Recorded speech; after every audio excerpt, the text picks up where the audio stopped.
Hello and welcome back to the Movie Memo Recaps. Today we are going to recap a 2024 movie titled Rebel Ridge. Please be advised that there might be spoilers ahead. The movie begins as Terry Richmond, a former veteran, pedals down the road while listening to music in the film's opening scene. Officers run him over. Officer Evan Marston and his partner, Officer Steve Lan, handcuffed Terry, alleging they attempted to pull him over but he bolted. Terry claims he couldn't hear them because of his earphones, but the officers don't play. They begin researching Terry and interview him personally about his identity. Officer Evan searches Terry's backpack and discovers a gift. He asks Terry for permission to open the package, but Terry declines. They detain Terry and request that a K-9 search the package. Evan explains that the unit will take an hour to arrive, but Terry is in a rush, so he lets them look. The officers discover a large amount of cash in the bag, leading them to think it is illegal drug money. Terry explains that he needs his money, not drug money, to post his cousin's bail at the courthouse. Officer Steve mentions the over $30,000 in cash and inquires as to why Terry's cousin is in jail. Terry discloses that $10,000 is for bail, with the remainder going toward buying a truck and hauling boats. His cousin Mike was arrested for possession of marijuana, although he was not selling it. The officers decide to let him go, but they keep his money because they assume it is drug money. Terry explains himself by claiming that he obtained the funds by selling his automobile and purchasing a steak at Canlong Chinese restaurant. Evan informs Terry that they will keep the money, and Terry will be able to retrieve it after 30 days of completing the necessary documentation. Otherwise, he might face jail time for a money laundering conspiracy. Terry complies forcibly, and they release him. Terry gets up his bike and rides to the courthouse as the cops approach. Elliot, a court clerk, meets him there. Terry tells Elliot to post his cousin's bail, and the cops confiscate all of his money. Elliot declines, citing Terry's lack of funds, and discloses that the jail is undergoing renovations, resulting in the transfer of all inmates to state prison. Elliot decides to leave because his shift has ended, but Terry is upset because his cousin is in trouble. Elliot recommends Terry to his co-worker Summer McBride, who is also a court clerk and will soon become a lawyer, to assist him. Summer and Terry share a drink, during which Summer reveals that the local police agency uses devious legal methods to seize money from individuals. After the citizens fail to keep their money legitimately, the cops keep it for themselves, stating it is for funds. Terry adds that his cousin Mike helped catch several serious criminals by providing information, and if he is sent to a state prison, he may be attacked by the inmates. Mike's transfer is on Thursday, so Summer advises Terry to acquire more money immediately for bail so they can save Mike. They split ways, and Terry contacts Mr. Liu, the owner of the Chinese restaurant, and his partner. He asks Liu for $10,000, and Liu agrees to transfer the money within hours. Terry looks up the police department that arrested him at night and decides to pay them a visit the next day. He reports a robbery to Officer Jessica Sims, describing the robbers as identical to Officer Evan and Steve. Meanwhile, Officer Steve walks in and stops the report, believing Terry is reporting a bogus crime. Sandy Byrne, the department's chief, intervenes. Chief Sandy stands up for his men and orders Terry to leave, but Terry agrees to keep his money and only refunds the bail money. Sandy grows greedy and agrees. Terry wants to meet his cousin before the transfer, so Sandy instructs him to appear at 9 a.m. on Thursday. Terry arrives at the police headquarters on Thursday, but the inmates' bus has already left since Sandy intentionally pushed their timetable forward. Terry promptly rides up to the bus and instructs his cousin to seek protective custody as soon as he arrives at the prison. Terry now seeks Summer's assistance, so she meets him in the rear and assures him that she has discovered information about the cops that will allow them to be arrested. She explains that the courthouse judge is also involved in the case. Terry has to get Mike's bail money to Elliot's desk as quickly as feasible. Terry returns to the police department and confronts the chief. Terry threatens the chief and commands him to obey, but Officer Steve intervenes, escalating the situation into a hostile confrontation. Terry disarms them both and leads them inside. He shackles them with Officer Sims' cuffs and leads her to the property room, where he discovers dozens of weapons and cash. He collects his money and only takes $10,000, following his original agreement, leaving the rest to the boys in blue. He empties Jessica's gun and instructs her to pretend to cuff him and drive him away calmly, so that the ranchers outside do not shoot him. She takes Steve's car, drives him to a safe area, and issues a police alert for Terry. Terry hurries back to the courthouse and delivers the money on Elliot's desk. Summer proceeds to acquire the judge's signature on the bail, but by then, cops have swarmed the courthouse and arrested Terry. The cops take Terry to the courthouse catacombs for a medical checkup, after which Evan takes him to meet Chief Sandy. They pick up Sandy and drive off. Sandy places all of the cards on the table while driving. He acknowledges that he made a mistake by tampering with Terry's past, as they were researching his background.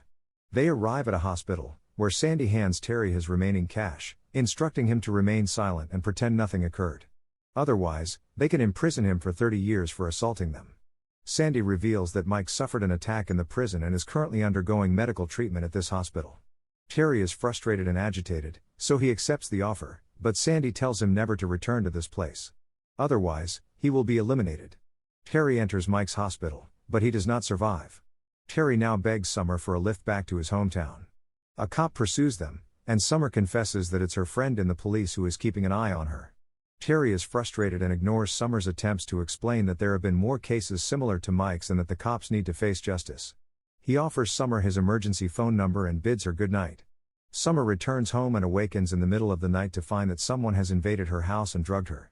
When she notices their car magnet on her refrigerator, she realizes the police are involved. She phones Terry, and Terry rushes to her residence. He breaks in and discovers her in the shower, still alive. Summer admits that she is fine because the officers injected her with a substance she had previously used. She had a daughter but lost custody because of her drug history. Despite receiving temporary permission to see her child, she fears that a test tomorrow could result in permanent custody loss.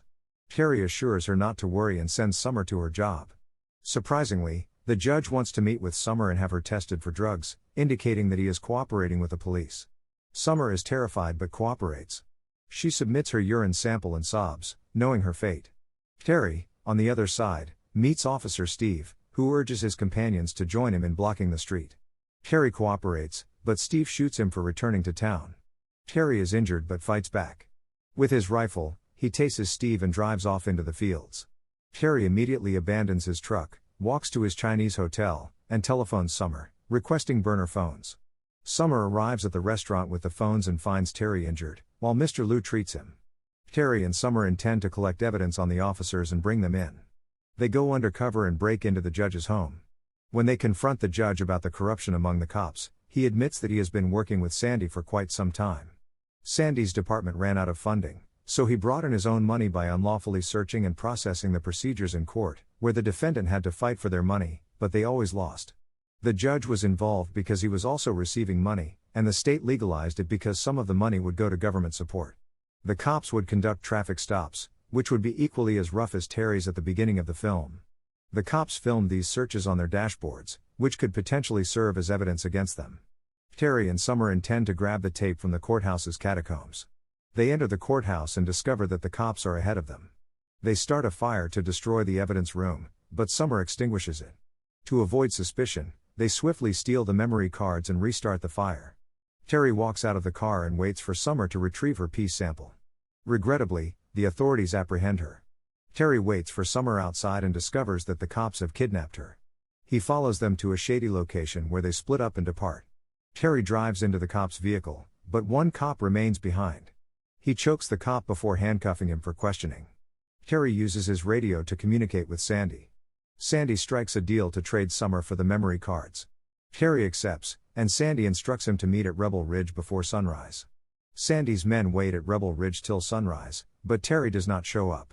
Meanwhile, Sandy receives a call from Terry, and Officer Evan believes he has spotted Terry's vehicle. Terry informs Sandy there is no turning back. On the other side, Officer Evan discovers that Terry was not in the car. Instead, Terry taped Officer McGill to the car. Terry is in the police station, where he tears the rear wall of Sandy's department. Officer Jessica tells the rest of the cops about Terry's position, so they return. Back at the station, greedy Sandy rushes for the money while Terry loads weapons from the armory. He shoots Sandy using beanbag rounds rather than bullets. Jessica arrives, and Terry agrees because she is the buddy Summer was referring to.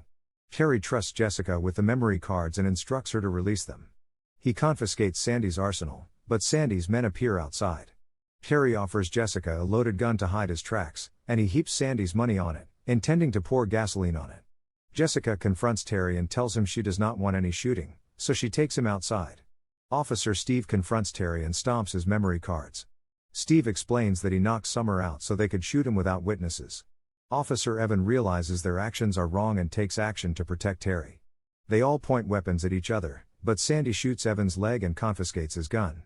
Terry glances at Jessica, who lowers her gun, so he runs with Evan. He hides behind a car with Evan, throwing smoke grenades at them. Evan directs him to turn on the car's dashcams, and the recordings will be available 3 minutes later. Terry dispatches the cops one by one but does not murder them. He stumbles upon Steve and exacts his retribution for shooting him. He enters Steve's car, where Summer is lying, and activates the dashcams. He drives the automobile towards Evan and saves him. He drives them away from the station, but Steve manages to keep the car. He tries to get into the back, but Summer pushes him away. Sandy and his men follow them on the route, as does Jessica. Jessica smashes Sandy's car, allowing Terry to flee. Terry makes his way to the hospital, where the emergency ward admits Summer and Evan. Terry rips out the camera storage drive from the car and retains it for himself in order to expose Sandy, and the film ends there. Thank you for watching. If you're new, don't forget to subscribe for more recaps. Until next time, have a nice day.